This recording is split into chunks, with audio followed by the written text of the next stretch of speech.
Hello and welcome back to the It's Not Hard, It's Just New YouTube channel. My name is Jeremiah, and today I'm going to be replacing what I consider to be a maintenance item on a 26-year-old 100 series.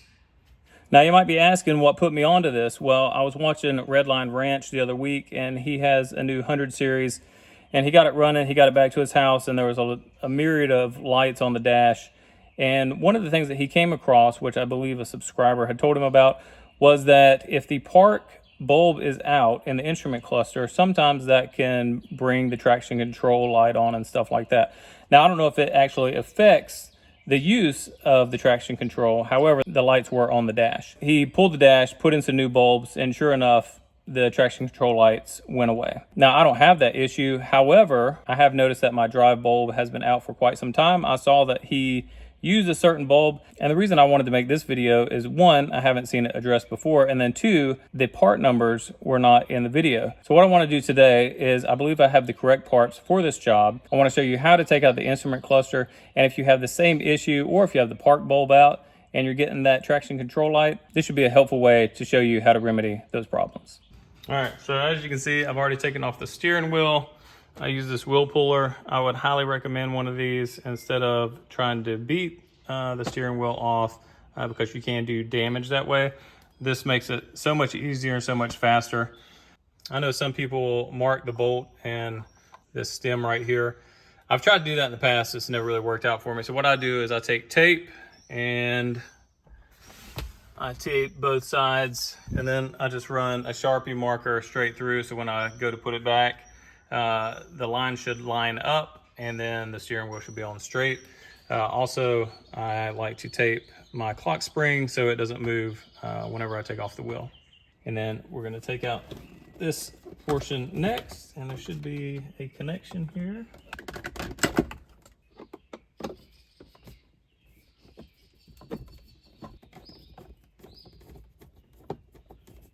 Okay, I may have miscalculated.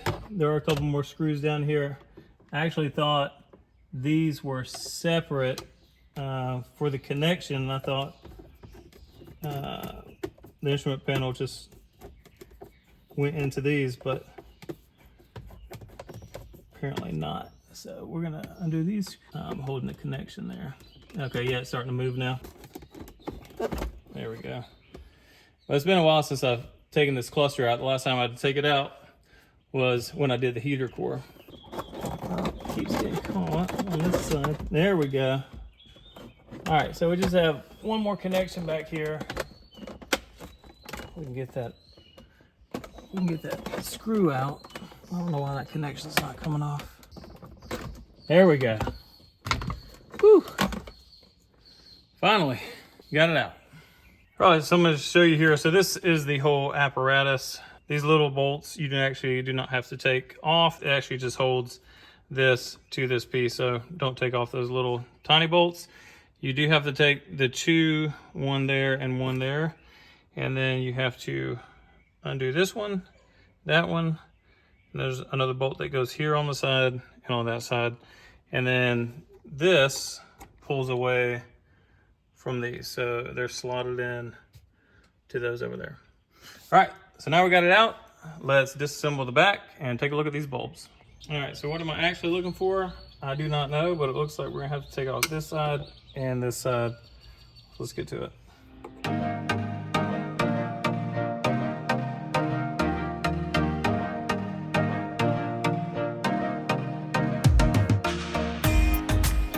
Okay, so what it looks like now, this is a little bit more than I had anticipated, but it looks like we now must take this board off because it looks like the bulbs are behind there.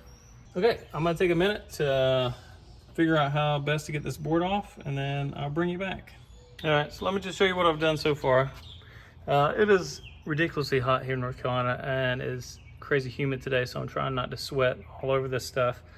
But basically, you pull these little tabs up and then the ribbons come out. These just pulled out rather easily.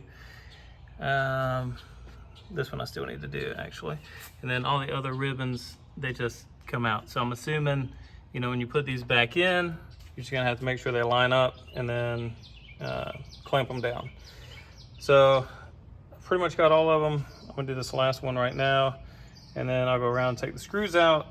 Should be able to take this off, and then it should reveal our bulbs. All right, so we are now where we need to be. These are the bulbs. Let me just tell you, taking that off was a little nerve-wracking. Had to go really slow because it seemed like it was really stuck to this, but the motherboard is fine, no issues. Probably just going to be very tedious putting that back on here, especially with those ribbons. But we're where we need to be right now, so let's get these bulbs out and let's compare them to the new ones and make sure we got the right thing. All right, so it's kind of a little quarter turn, it seems like. Now we'll see if we can pull this thing out. So here's the old bulb, here's the new bulb. They look absolutely identical. All right, now when I had ordered these, I only ordered 5, so I never see the bottom one anyways, but I wanted all these to be refreshed. So they're in. I will say I had to use this because the Phillips heads were not fitting in there, but I had to use this, which worked pretty well, to get these guys to do the twist. It's basically a quarter turn, but just using the pliers and stuff, it wasn't doing it. So I had to really kind of stick that in there to get the quarter turn. Now they're very firm. I don't think they're gonna go anywhere. So I'm gonna put this back on, reassemble everything, and let's hook it up and see if we have all of our lights back. And before we do all that, this is the part number. This is what you need if you are doing reverse, park, drive, all that in your 100 series. Now, I do not know that this covers all years, but for my 2000 LX470, this was the part number that I needed to replace those bulbs.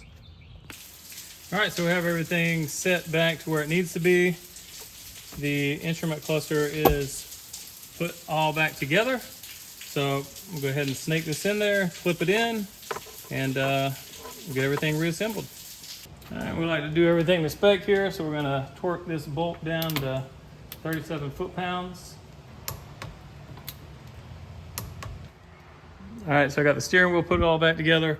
I just wanted to show you this. So if you look at where I did my line to line everything back up, it's pretty much dead on. So that's the trick I use. I know some people mark the bolt. I just never had any luck marking the bolt. So I just put some silk tape, draw my line with the Sharpie, cut down the middle, and usually lines up pretty good. All right, so everything is complete here. Let's hook up the battery and see if we have lights. All right, so now for the moment of truth. All right, we're already off to a good start. We got the park light. Let's check reverse. Good on reverse. We do not have a neutral light. And we do not have drive.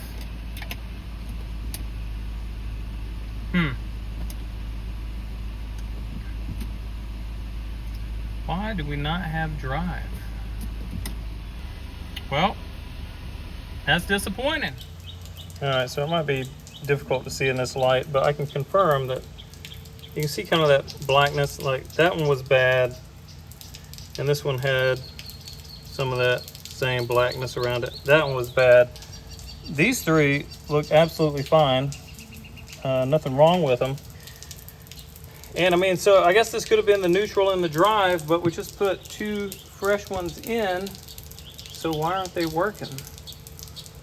All right, so I guess the only thing that I can do now is take the whole thing back out, back apart, and then switch the ones that we know are good, which are park and reverse, with neutral and drive, and see if that changes anything. All right, so I've taken off the back again, and I'm looking, so that's park, reverse, and then these 2, neutral and drive. I don't see anything. I don't see any smoking gun. They sit just like the rest of them. There's not any corrosion or anything that I can see. I don't know.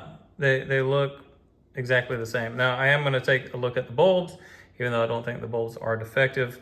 I will be replacing them with these 2, so I'm just going to move these up and then move these down. See that this ribbon is coming out of there, and I made sure that all of these pins were in the right locations whenever I put it back last time.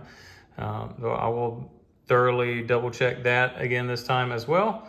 But for now, I'm just gonna replace these two with these two, and then we'll put it back in and see if anything changes. I don't know how good that's gonna come across on camera, but you can see in the copper there are little wear marks, but there's wear marks in every single one. Even the old one at the very bottom, there's wear marks in it. So, I mean, it's definitely making contact with the copper. I don't see a break or an issue anywhere along the line. I'm gonna replace the bulbs and we'll see if it works. A few moments later. All right, so it's been about 2 to 3 hours after that last bit. I have taken this thing out and apart 3 or 4 times. I kept asking the AI what could be the issue. We were troubleshooting stuff. I still don't know what the issue is. You know, because all I did initially was just change the bulbs, put everything back together, and I put it in, and then the neutral and the drive were not showing. You know, so I took it back out, changed the bulbs that we knew were good from 2 and L into those positions, and then nothing was working.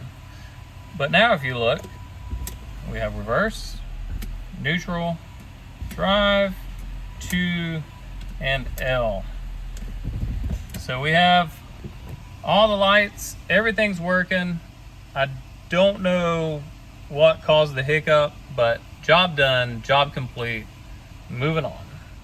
All right, it has been weeks since that last clip, but I have been motivated to finish this video due to a subscriber flagging me down when I was in Murfreesboro, Tennessee.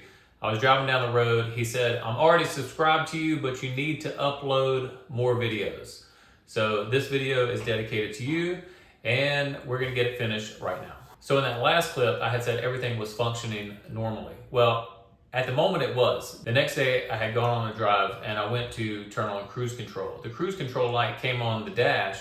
However, when I tried to engage it at a certain speed, it would not hold that speed. Shortly after that, the check engine light came on, and when I diagnosed it, it said P0500, which was for a speed sensor fault. Now I know nothing was wrong with my speed sensor, and I know that nothing was wrong with my cruise control before I had taken out the gauge cluster, so I knew that it had to probably do something with that connection. After I came back home, I did a lot of diagnosing. What I found out is that it was an issue with the connection from the gauge cluster to the actual wiring harness, and it wasn't tight enough. So after I remedied that issue, I took it out on another test drive. The cruise control light came on, it engaged, everything was working fine, and that check engine light never came back on the dash. So the only issue that I can say that really came up during this bulb replacement is that the LX470 gauge cluster backing, there's more to remove to get to the bulbs than there is in the Toyota Land Cruiser. So just keep that in mind if you are thinking about replacing these bulbs. Again, a big thanks to Redline Wrench. If he never would have posted his stuff about his Land Cruiser, it wouldn't have got me interested in changing my own bulbs. So big shout out to him. And just thank you for the 100 Series community and everybody that does post content that helps one another. I hope this video helped you if you're planning to do this job yourself. Make sure you like the video, share with your friends, subscribe to the channel because there will be more LX470 content coming up. And as always, thank you for watching.